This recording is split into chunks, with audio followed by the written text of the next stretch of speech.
গৌৰৱ গগৈ জয়ী দেখি মন্ত্ৰী পীযুষ হাজৰিকাই ৰাজনীতি ত্যাগ কৰিলে। নমস্কাৰ সকলোকে মোৰ অন্যটি নতুন ভিডিঅ'লৈ আপোনালোকক স্বাগতম জনাইছোঁ। আজি যদিকে লোকসভা নিৰ্বাচনৰ ফলাফল ঘোষণা কৰিছে বা ফলাফল ওলাইছে, গতিকে চৌদিশে এটা হুলস্থুলীয়া পৰিৱেশ হৈ আছে। কোনে শেষ হাঁহি মাৰিব, কোনে কি কৰিব, কোনে জিকিব, কোনে হাৰিব, মানে যিটো ৰক্তচাপ বঢ়া বুলি কয়, বহুতো ৰক্তচাপ বঢ়াৰ নিচিনা হৈছে। এতিয়া চাওক, আমি গম পাই আছোঁ যে যোৰহাট এটা অসমৰ ভিতৰত হাই ভোল্টেজ সমষ্টি, আৰু যোৰহাটত গৌৰৱ গগৈ প্ৰাৰ্থী উঠিছে কংগ্ৰেছৰ ফালৰ পৰা, আৰু বিজেপি শাসনাধীষ্ঠ প্ৰাৰ্থী হৈছে তপন গগৈ। এতিয়া তপন গগৈ জিকিব নে গৌৰৱ গগৈ জিকিব? ইপিনে গৌৰৱ গগৈৰ টকা পইচা নাই, সকলোৱে জানে। গৌৰৱ গগৈ ইমান টকা পইচা খৰচ কৰা নাই, আৰু গৌৰৱ গগৈ বৰ্তমান অকলে, তেওঁ নিৰ্বাচনত অকলে যুঁজ দিছে। তেওঁৰ লগত পিতৃও নাই আৰু তেওঁৰ লগত কোনো নেতাও নাই, তেওঁ অকলে যুঁজিছে আৰু তেওঁ টকাও খৰচ কৰা নাই। ইপিনে বিজেপিৰ শাসকীয় দলৰ তপন গগৈ উঠিছে। সেয়েহে তপন গগৈৰ হৈ বিশাল সভা, বিশাল ৰেলী কৰিছে মুখ্যমন্ত্ৰীয়ে হওক বা কেবিনেট মন্ত্ৰী পীযুষ হাজৰিকা হওক, যোনে নহওক, শাসকীয় দলৰ সকলো নেতাসকলে গৈ বিশাল সভা, বিশাল ৰেলী চলাইছে তপন গগৈৰ হকে।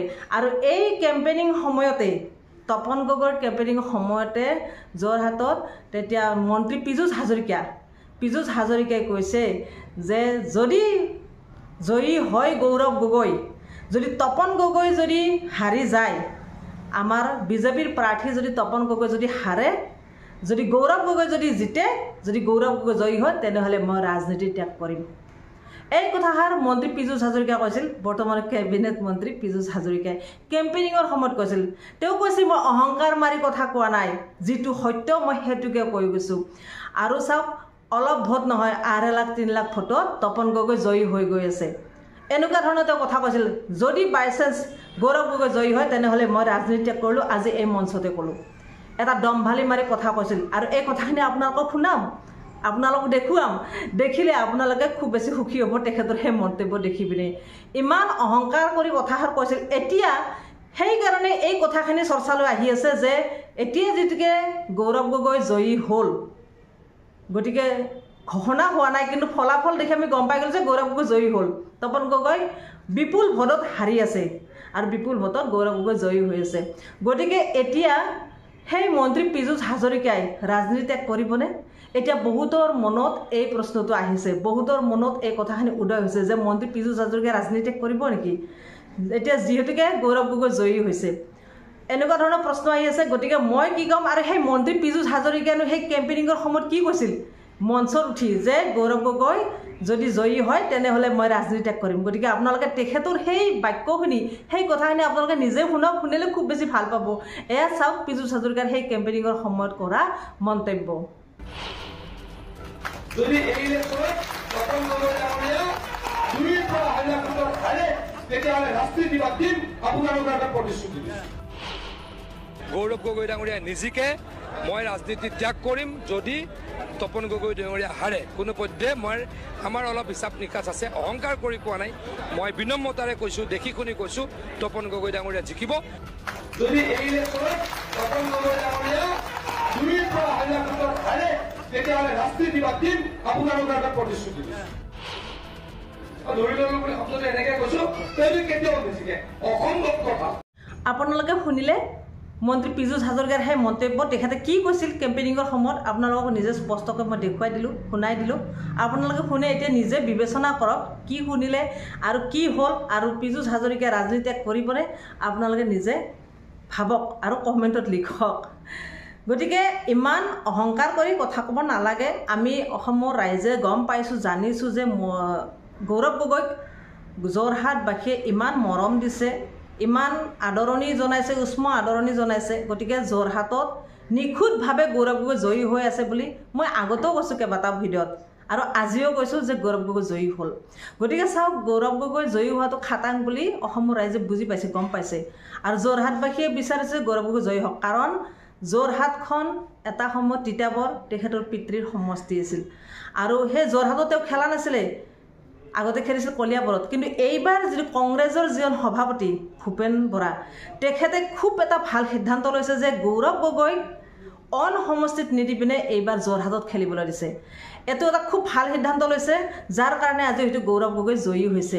খুব বেছি ভাল লাগিছে আজি তেখেতে বিজয়ী লাভ কৰিছে ভূপেন বৰাৰ যিবিলাক চিন্তা যিবিলাক সিদ্ধান্ত কেতিয়াও তেখেতৰ ভুল নাছিল কংগ্ৰেছক যিখিনি য'ত যেনেকৈ দিছে তেনেকৈ তেওঁ আগবাঢ়ি গৈছে সেইকাৰণে বহুত বেছি ভাল লাগিছে ভূপেন বৰাৰ সেই মন্তব্য সেই কথা সেই চিন্তাক সন্মান জনাইছোঁ আমি আৰু চাওক ইপিনে গম পাইছোঁ ৰকিবুল হুছেইন ধুবুৰীত তেখেতকতো কাজিৰঙাতো দিব পাৰিলেহেঁতেন বা তেখেতক অন্যতো দিব পাৰিলেহেঁতেন তেখেতক দিলে ধুবুৰীত য'ত নেকি আছে UDFৰ দুৰ্গ আমাৰ আজমলৰ দুৰ্গ আছে তাতে ধুবুৰীত আৰু সেই দুৰ্গক সহায় দিলে আজি ৰকিবুল হুছেইনে আৰু এইটো সিদ্ধান্ত হৈছে কংগ্ৰেছৰ সভাপতি ভূপেন বৰাৰ আৰু এই ভূপেন বৰাৰ সিদ্ধান্তক সেইকাৰণে মই সন্মান জনাইছোঁ বুলি কৈছোঁ যে তেখেতে ইমান ধুনীয়া এটা সিদ্ধান্ত লৈছে সেইকাৰণে হয়তো আজি কংগ্ৰেছে আসন লাভ কৰিবলৈ সক্ষম হৈছে ৰকিবুল হুছেইনে আজি ধুবুৰীত আসন পালে গৌৰৱ গগৈ যোৰহাটত পালে এতিয়া গম পাইছোঁ আকৌ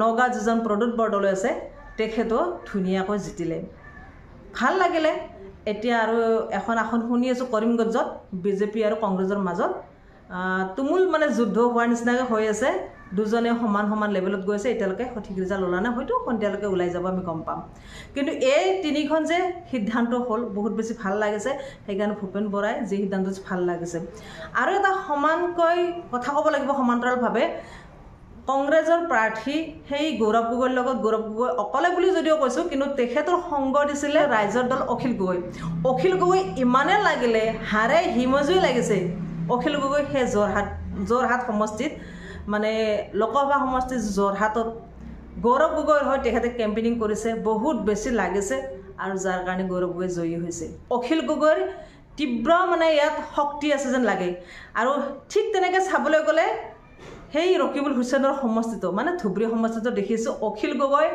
এনেকৈ কেম্পেইনিং কৰি মানে শক্তি দি মানে শপত খোৱাৰ নিচিনাকৈ খুৱাইছে অখিল গগৈ কৈছে যে ধুবুৰীত যেতিয়া মই মিটিং কৰিছোঁ তেতিয়া কিমান মানুহে মানে মিটিঙত উপস্থিত হৈছে যে য'ত বহিবলৈ ঠাই নাই তেওঁলোকে গছৰ ডালত উঠি হ'লেও মিটিঙত উপস্থিত হৈছে মানে মিটিংখন সভাখন শুনিছে মোৰ ভাষণ শুনিছে ৰকিবুলৰ ভাষণ শুনিছে সেইকাৰণে বহুত বেছি ভাল লাগিছে আশা আছে যে ৰকিবুল হুছেইনে তাত জিকিব কোনোবাই হেনো টিঙৰ ওপৰত উঠিও সেই অখিল গগৈৰ ভাষণ শুনিছে কোনোবাই ঘৰৰ ওপৰত কোনোবাই গছৰ ওপৰত উঠিও গছৰ ডালত বহিও তেওঁ ভাষণ শুনিছে য'ত বহিবলৈ ঠাই নাথাকে গতিকে এনেকুৱাকৈ ইমান আদৰণি জনাইছে অখিল গগৈ আৰু ৰকিবুল হুছেইনক সেইকাৰণে অখিল গগৈয়ে খুব মানে এটা শক্তি প্ৰদৰ্শন কৰাৰ কাৰণে হয়তো অখিল গগৈ মানে সিদ্ধান্ত লৈছে যে ৰকিবুল হুছেইনে তাত জিকিবই গতিকে এইকাৰণে অখিল গগৈ কৈছে ৰকিবুল হুছেইন তাত জিকিব ইপিনে যোৰহাটত জিকিব আৰু এটা কথা যে লুৰিণজ্যোতিৰ হৈও তেওঁ অখিল গগৈ কেম্পেইনিং কৰিছিল কিন্তু লুৰিণজ্যোতি আজি জিতিব নোৱাৰিলেও বহুত বেছি ভোটত তেওঁ হাৰা নাই অলপ ভোটত হাৰিছে সেয়েহে লুৰিণজ্যোতিক মানে চেলুটে দিব লাগিব তেওঁ যিহেতুকে ইমান কষ্ট কৰিছে আৰু বহুত ভোট তেওঁ কাঢ়ি ল'বলৈ সক্ষম হৈছে সেইটো কাৰণে বহুত বেছি ভাল লাগিছে আৰু লুৰিণজ্যোতি হয়তো জিকিলেও হয় যদিহে তেখেতৰ চাপটো হাত হ'লে হয় বহুতৰ আলোচনা এতিয়া মই শুনিছোঁ যদি লুৰিণজ্যোতিও হাতৰ হকে খেলিলে হয় হয়তো লুৰিণজ্যোতিও জিকাৰ এটা চান্স আছিল কাৰণ যিহেতুকে এইবাৰ কংগ্ৰেছৰ এটা ঢৌ অলপ বেছি আহিছিলে কংগ্ৰেছৰ ঢৌত লুৰিণজ্যোতি জিকাৰ এটা চান্স আছিল তাতে কিন্তু তেওঁ AJPৰ হৈ খেলিলে আৰু জাহাজৰ চিহ্নটোৰ কাৰণে হয়তো মানুহে অলপ সংকোচ পালে চাগে আৰু সেইকাৰণে সৰ্বানন্দখন অলপ জিকালে তাতে কিন্তু সৰ্বানন্দ জিকাৰ কোনো চান্সে নাছিল মানুহৰ মনৰ কথা সৰ্বানন্দই যিদৰে কাখন আনিছে সেইকাৰণে সৰ্বানন্দক ভোট দিয়াৰ এম এটা নাছিল কিন্তু লুৰিণজ্যোতি যদি AJP নকৰি কংগ্ৰেছ কৰিলেহেঁতেন হয়তো এটা জিকাৰ বেছি সুবিধা হ'লহেঁতেন যি কি নহওক কংগ্ৰেছে এতিয়া 4খন আসন পাবলৈ সক্ষম হৈছে